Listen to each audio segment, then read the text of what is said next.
is Vaibhav. I'm the villain who's keeping you all from your well-earned lunch. I've been given 7 minutes. I'll try to keep it even shorter than that. And apologies, this has become extremely delayed, but thank you for your patience. I represent a company called ELSA. I'll talk to you all a little more detail about ELSA in the subsequent slides. But over the course of today's conversation, we've heard a lot about the new normal. We've heard about Industry 4.0 skills. We've heard about soft skills. We're sort of rebranding the term soft skills to a terminology called power skills, because I think a lot of the times soft skills are undervalued. Soft skills are actually hard, and it's the hard skills that are soft. This is a quote from a gentleman called Dr. Josh Bersin. He's a global thought leader in the world of HR. And I think Dulles and a lot of the other leaders in the morning spoke about the future of work, how automation is changing things. So this is the context of the world that we're in, and we're talking about 21st century skills. So McKinsey, which is a leading consulting company in the world, did an analysis of what are the core skills that the future employers of the world are going to be solving for, what are they going to be looking for. And they looked at about 56 foundational skills, which they've called deltas. They've slightly expanded the word skill to include attitude. So a delta is actually a distinct element of talent. And McKinsey's view is that going forward, these are the 56 skills that humans are going to be evaluated on or measured on when they're entering the future of the workforce tomorrow. And it fits very nicely into a 4-quadrant framework, which I think McKinsey is very well known for. And you look at those 4 quadrants, essentially it comes down to cognitive skills, interpersonal skills, self-leadership skills, and digital skills. And a lot of this has already been covered in some shape or form earlier today. I think eminent panelists spoke about learning agility. They spoke about the future and how agile, how you can be creative thinkers and problem solvers. I think McKinsey's research validates that from multiple lenses.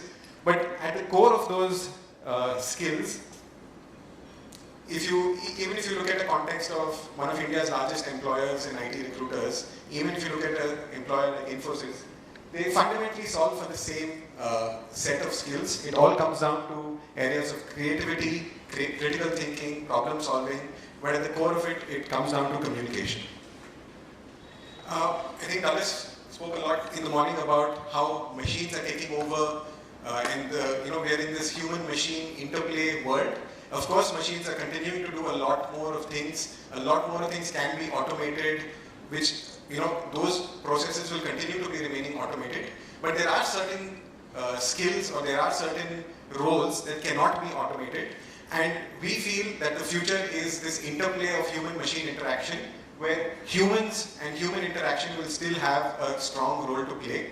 And a lot of the skills that humans possess, we are fundamentally linked to communication. Just shifting focus from this global context to a slightly more national scenario. If you look at what campus hiring is looking like in a post-pandemic world, and these are some facts taken from a joint research report by AICT and VBox. They do this every year, 2020 and 21. So some of the data that you're seeing is from the report of 21. The stark reality is that nearly 40% of all graduates coming out of universities and colleges, unfortunately, do not make the grade when it comes to a campus recruitment scenario due to their communication skills. Also, I think this is a judgment call that most recruiters take less than 7 seconds to make an informed decision about whether they want to take a candidate through the employee or the interview process. And it just takes those 7 seconds to make a strong impression. So those first impressions really matter, and those first impressions come down to how powerfully you articulate yourself, how impactfully you deliver a message, and how presentable you are. And across the board, whether you're looking at engineering colleges, BA, BCom, B schools, unfortunately, the feedback that corporate India is giving a lot of the university sector is that graduates coming out need to have stronger employability skills. And if you look at the top 3 skills that Indian recruiters are looking for today, it comes down to learning agility, which Dr. Natarajan mentioned very powerfully this morning. It comes down to how adaptable you are, but a core requirement that most recruiters in India are looking for today is how fluent you are in the English language. And companies, organizations are willing to pay a premium to candidates who have more fluency, more confidence, more ability to present themselves more impactfully. And if you look at global research reports, if you look at reports coming from Udemy, which is another online learning player, if you look at the top 10 power skills that they are tracking, which are growing and emerging, 4 out of those top skills are related to communication, speaking, and just fundamentally how interactive or how confident you are as a speaker and a communicator.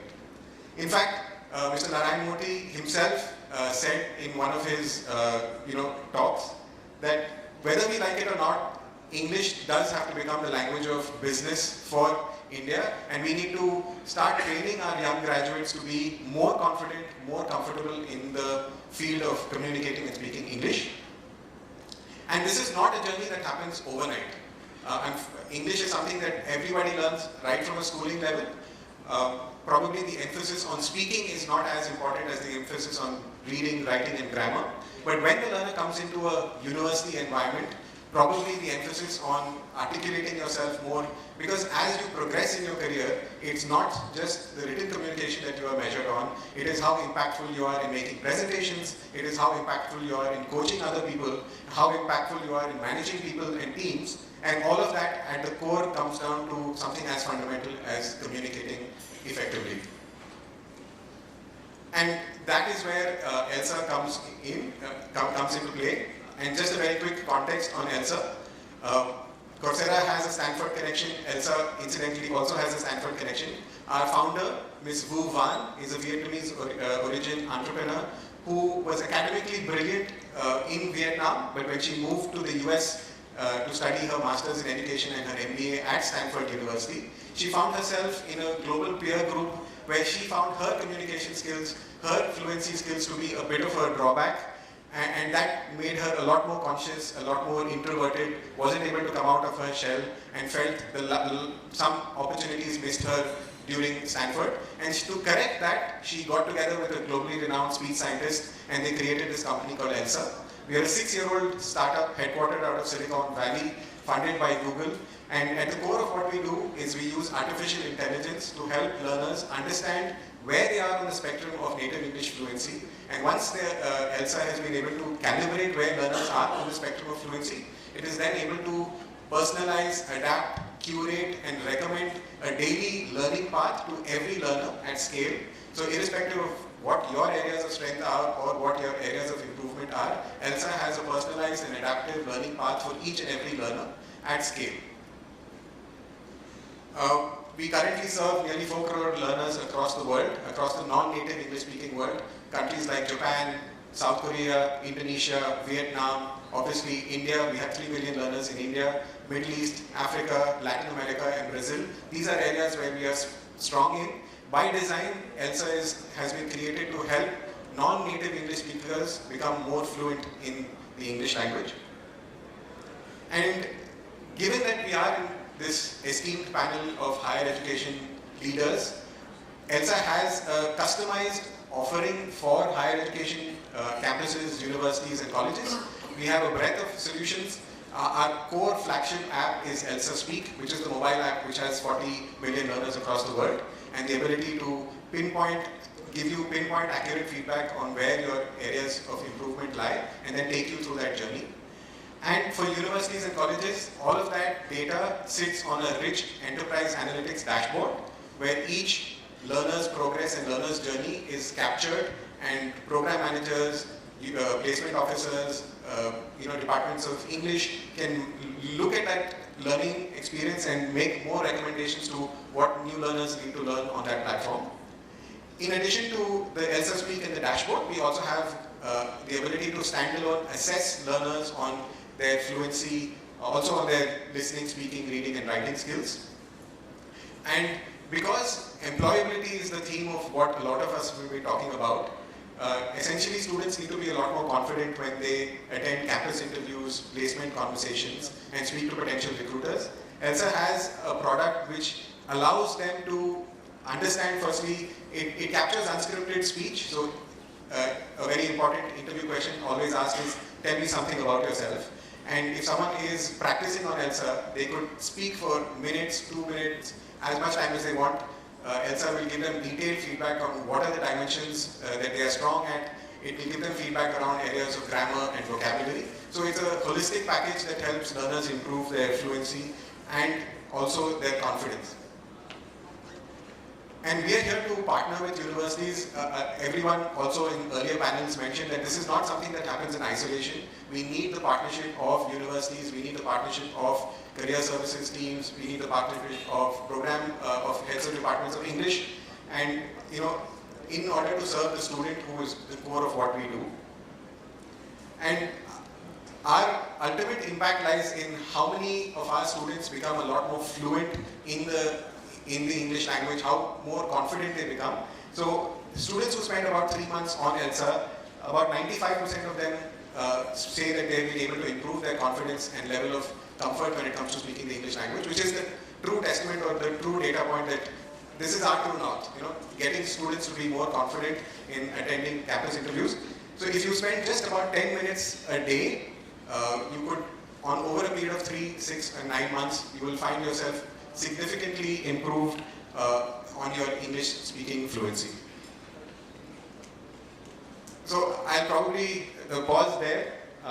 Just a couple of snapshots on what the rich dashboards are available for campuses and placement directors and heads of career services. And we are happy to have a conversation with partners and understand how we can work with your particular campus and evangelize ELSA and make your graduates and students a lot more employable in the future. And thank you so much for your time. Wishing you all a good lunch. Thank you.